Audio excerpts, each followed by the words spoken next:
If you would told me that Arcane would nosedive from its absolute peak straight into Game of Thrones Season 8, I would say that you are dog humping nincompoop, but here we are. The deeply complex characters, curb stomped by the writers. All the absolutely perfectly crafted characterization from Season 1 got backtracked, forgotten and shit on. Bringing back dead characters, multiple times, just to annihilate any emotional investment. Skipping all the work and jump straight into cheap payoffs. Introducing new, caricatures that are just screen time sponges. Oh, she's a spy?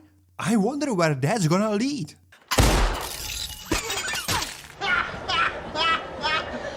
Forget intricate world building and complex political decisions with consequences. Here are faceless bad guys and gunbots. Oh, and the end boss is Yiwo. Look at Scream. Somehow in the middle of this nonsense, they cram in the world-ending plotline and... Don't say it! Do not say it! Fuck it, say it, who gives a fuck? Fucking multiverses, man.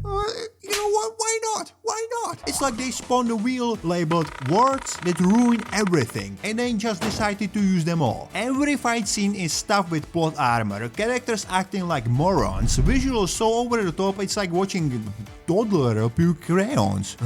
Instead of characters driving the plot forward with their decisions, we have plot that is forced through the characters. That's how you end up with rushed clusterfuck of random lucky moments. That's why the main criticism is, it feels rushed, because nothing is earned. The writers just said, this is happening, without doing any work and ignoring everything that was before. And ultimately by the end, it's a waste of time, because in the world of shitty writing, no one's ever really gone, not as long as there are skins to sell. Fuck it, man. Let's start with the raped characters. Hardcore, you pussy motherfuckers! Hamster Banger is a prominent figure on Piltover's council. With centuries of experience, he's the only one who saw the devastating potential of magic and approaches Hextech with the kind of caution you would expect from someone who outlived everyone's bad decisions. He might be small, but he cares big. That's fucking retarded. He always prioritizes safety over innovation. He tries to be the guiding hand to Jace and Victor, but he gets kicked out of the council and gets a new perspective on life. In Season 1, we leave him more motivated than ever to improve everyone's lives. In Season 2, he's a mental. Yeah. He won't shut up about Echo's secret hideout. Hextech gets used in an attack and council members are killed. He must be devastated, right? No, there is not a single acknowledgement of this. No reaction to his worst fear about Hextech and Hexcore coming through. He is there to be comic relief. Then Jace touches a magic gumball and he disappears into a different universe, and then he gives up. He is there for 3 years and he does nothing. Even though he knows Piltover is going to shit, he has zero agency. He is not a character anymore. But hey, at least he dies, because they couldn't ask Powder to plug in a cable and pull some levers. Except, the writers can bring him back whenever. Maybe that's why no one acknowledged his death. Thanks, Echo. Oh, fuck. The biggest problem for me is they didn't give him a turret with turrets. Jizz Cannon and Crippletron. Different sides of the same coin. One shoots kids, other blows up women. Their growing friendship and the ways they unknowingly lift each other up are amazing to watch. When Jizz was at his lowest, Crippletron steps in. Jizz kicks Hamsterbanger out of the council in order to have a chance to save his friend. She's so fucking good. But it's also great to see their different perspectives collide. The conflict of Zone and Piltover, which is a thing that the writers forget about, but don't worry, I will remind you later. Jizz sees the people of Zone as enemies.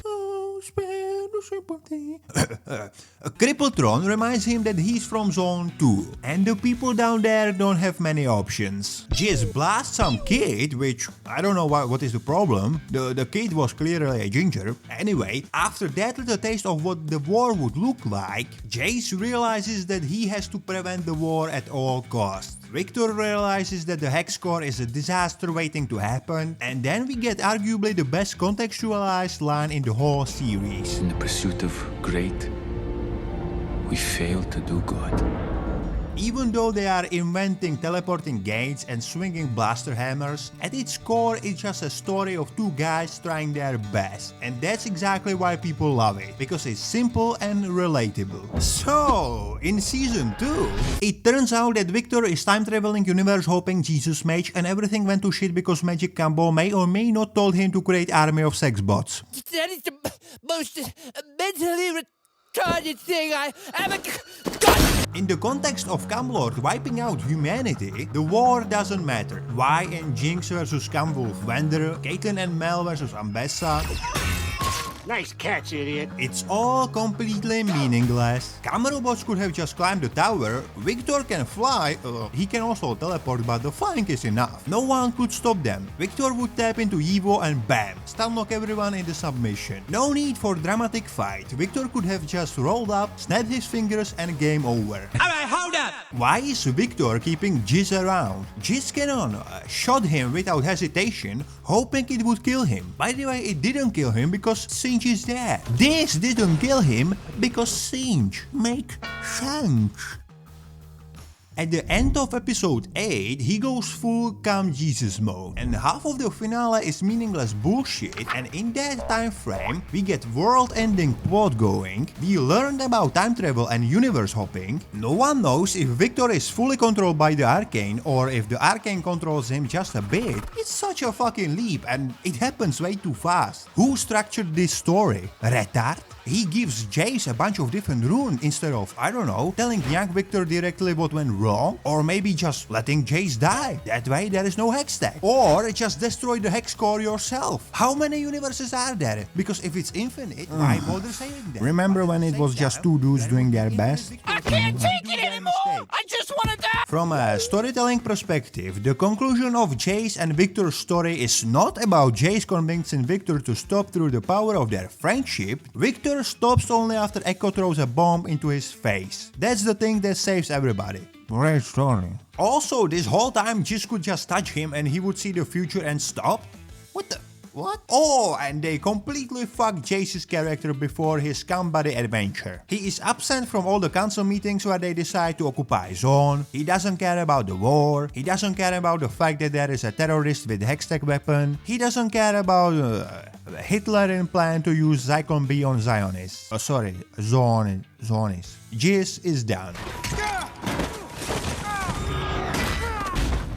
Melkwisha, she is so poorly written and shoehorned into the story that the plot and the other characters would actually benefit more if she just died. It would make little more sense for Jace to be absolutely uninterested in the war between Zon and Piltover if he was devastated by her death. It would make Ambessa more driven and less obvious to Caitlyn that she's only in it for the weapons. They could even bond more over their shared loss. The setup for the Black Rose doesn't do shit, waste of fucking time. Ambessa could die in 100 different ways. They just take time from Jizz and Crippletron.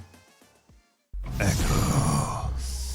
I really like Echo. He is driven, relatable, and willing to sacrifice his own happiness to go back and help his people. I love to see characters remain consistent with who they were in season 1. Of course, the opening credits still get more screen time than he does. Here is the twist though, because I hate when people are happy, I will talk shit about episode 7. This rancid fanfiction just drips shit. In this reality, Y dies. And that somehow made Silco, you know, the guy who is so determined to destroy Piltover and who wants better life for his people and for all of Zone, and he would do anything to get it, even kill his brother and everyone around him. That guy said, nah, fuck it, let's hang. Fuck you. Shimmer was in the development while they were looting Jace's room. Silco would still attack Wender with the Shimmer monster. This is absolute trash. You know what is the retarded defense? It's because Wender was able to send him the letter. There is no universe where Silco would be convinced to abandon his goals by a letter. Silco is dead and they still find ways to fuck him. Also, the room blew up when they were kids. Now we are 7 years later and the room is still the same. No one rebuilt it or cleaned it, and Echo finds remains of Hextech in it. Sure. Oh, and Wender has tattoo of Y on his jerk-off arm. Swastika. Look how they raped my girl. I think that Swastika would end up in a better state if she would hang out with Ed Kemper. In season 1 there is a great scene where Savika has a decision to make. Different Game Barons see that Silco is getting weak and everyone was sick of cleaning up after Jinx. This is so far the second time Silco comes this close to getting killed. And the exchange after? Were you tempted? Not for a worm like him. I love this. It makes the whole show so alive when the side characters have their own agencies. In season 2, she saved Jinx. Jinx! That bitch that ruined everything. Jinx, whose entire existence is making life in Zone worse. Did anyone watch the first season? There is no fucking way that Savika would ever help or work for Jinx. All of this came out of one conversation about Silco. They don't talk about how he dies, no. It's some vague bullshit and that makes Savika Jinxer. She should be a prominent player now, controlling Singe and have a supply of Shimmer. What the fuck? And the absolute spit in the face is her new arm, which honestly is pretty great metaphor for this show. Retarded, random, obnoxious. Impractical shitty design that is used once and then forgotten. And that's a replacement for her previous arm that was a functional, elegant and precise weapon. Oh, fuck it, man. Let's talk about the next rape victim. That's me! There are essays written on how the Powder's arc seamlessly evolves into Jinx. Every aspect of her journey is work of art. The writing, the voice acting, and this is still the best voice acting I have ever heard. Every detail, every gesture is carefully crafted to mirror her internal struggle, creating a narrative that feels visceral and real. And of course her relationship with Silco, the most vicious, calculating guy in Zone, is the only one who truly believes that Jinx is perfect. And wouldn't give her up for anything, even though they offer him everything he ever wanted. And the last words? Don't cry. You're perfect. In season 2... Jinx is dead.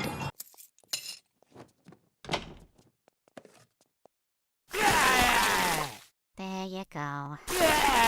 The whole development from season 1 leads to Jinx, and we got fuck all from that. All of that gets backtracked and forgotten because of this rat. This is a cheap little shortcut that fucks everything they have done with Silco. From the first moment you knew she's done, which Jinx herself saying, "Everyone close to me dies. Oh, sweet little kid, I'm gonna keep that. I'm sure nothing will happen to that."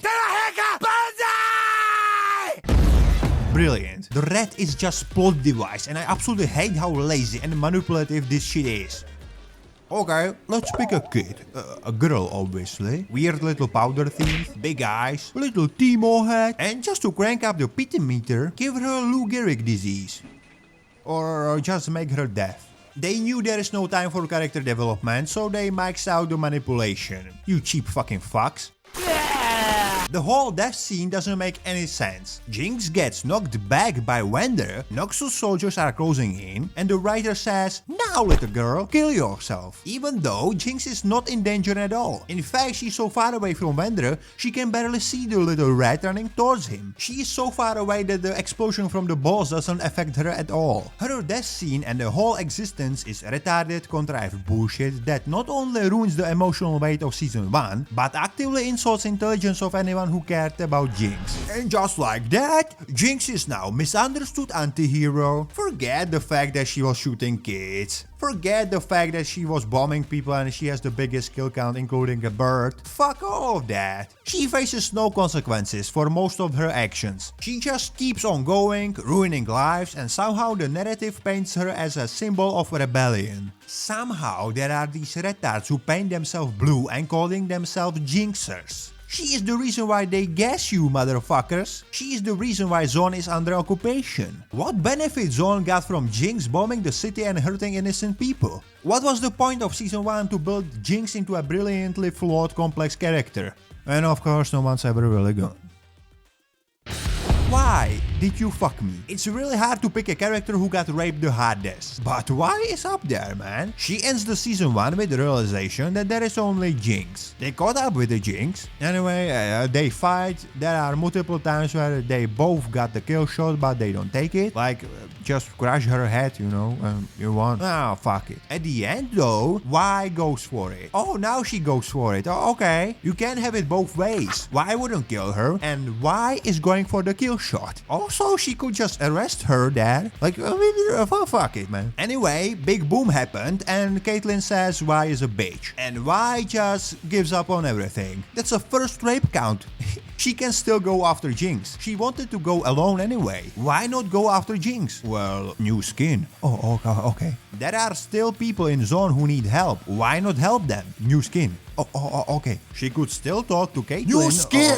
Anywho, Wender is back, so everybody is happy family again. But only until they all die again. Hey, I've seen this one. This is a classic. Jail bang. The corpse of Y character gets violated again. Jinx is at the absolute bottom. She tricks Y and traps her in the jail. And hits Y with a goodbye letter. Some time passes and Caitlyn is there to free her. And instead of Y panicking and sprinting out to find Jinx, she stuffs her mouth with a cupcake.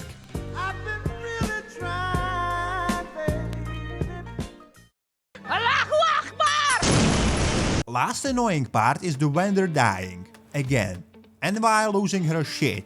Again. And thanks to that, Jinx jumps into her spin-off. There is a person out there who is like, wow, Wender's death really got me. All 5 times. How many times did we saw him die and come back? After a while, it loses all the impact. And also, the shitty writers use him as get out of writing free card when they don't want to deal with Y and Jinx conflict. What is the fastest way for Y to forget everything in season 1? Wender is back, baby! Shouldn't he be Warwick? Shut up. Big Mama House! She does things, and most of them are retarded. Like her thing is to get the Hextech weapons, right? Jace is the guy who makes the weapons. So, her plan is to tell a mother of her dead son who was killed by Jace to kill Jace. So Renee plants a bomb right next to Jace and kills him. Oh, no. She sneak attacks him with triple-bladed chainsaw spear.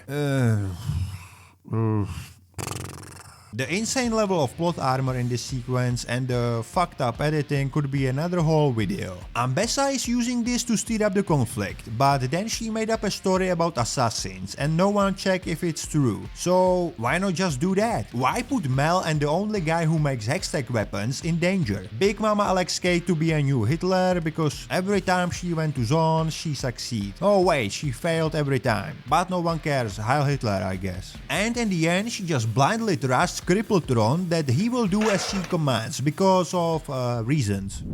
Oh, IDF Caitlyn. Gassing and shooting at kids. I care about Caitlyn as much as she cares about her mom. Max like 3 episodes. Then I just don't give a shit. None of the steps leading to where she is make any sense because they don't give a fuck about politics. They have cupboards now. Sink. What are you doing? What are you doing? Nothing. Me? Just hanging around. Living life in peace. It's crazy how similar this is to Game of Thrones Season 8. Characters are completely dumbed down and without any real character development they change on a whim. New characters are introduced just to be killed off. The entire conflict feels meaningless because the antagonist can just swoop through the city and win. The whole world feels so much smaller. The politics and relationships between people are reduced to background noise. Great side characters are reduced to one-liners. For the animation, it's too much. There is no cohesion in any of these scenes. It's just over-the-top visual diarrhea. Every scene is trying to outdone the previous one. The action in the season 1 is so raw and visually engaging. You can feel every impact, and the creative visual touches were subtle and effective, with great camera work where you can see what is happening. In season 2, it's like it's made by an amateur. Well, maybe like slightly advanced amateur. They didn't try to copy the style from the season 1, but they tried to outdo it. You like these cinematic pauses in the fights, right? What if every frame of the fight is that? You like that, don't you? It's better, right? No! It's disorienting and seizure-inducing. Oh, and the first serious flaw of Fortiche is depiction of big battles. Yeah, this battle is between like 20 people. I think there should be more people in Piltover. In fact, I think there's more people in Wender's Bar.